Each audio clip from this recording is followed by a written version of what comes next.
আমার মাকে ফোন দিল, সে ফোন দিয়ে আমার মাকে বললো যে আমার তো ওয়াইফ লাগে, কখনো তো চাই নাই যে ওরে নিয়ে আমি বের হব, যেহেতু অনুষ্ঠান করে নিয়ে যাই নাই, আজকে একটা রিকোয়েস্ট করব, যদি আপনি আমাকে অনুমতি দেন। আমার ভাবিকেও বললো একইভাবে। তখন বললো যে যেহেতু আমাদের বিয়ে হয়ে গেছে আর বিয়ের দিনই আমাদের ফ্যামিলিকে জানিয়েছে, তো এইখানে হস্তক্ষেপ করার মতো কিছু থাকে না, তো কি ব্যাপার, ওকে নিয়ে আমি একটু সিলেট যাব। তা আমাকে যখন আমি তখনই শুনলাম যে আমাকে নিয়ে সিলেট যাওয়ার তার পরিকল্পনা, আমি কোনো না কাপড় চোপড় নিয়ে বের হয়েছি না, কোনো কিছুই নেই, জাস্ট ওই অবস্থাতেই পরে গিয়ে যখন এটা বললো তখন আমি অন দ্য ওয়ে সম্ভবত একটা শাড়ি নিয়েছিলাম সাথে করে, নিয়ে আমরা সিলেটের উদ্দেশ্যে রওনা দিই।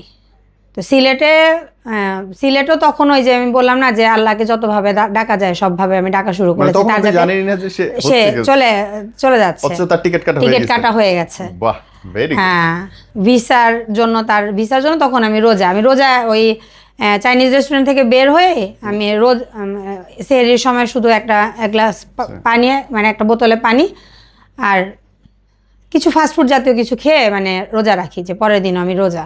তো সিলেটে যাওয়ার পর যখন হোটেলে উঠি তখন আমি রোজার মুখেই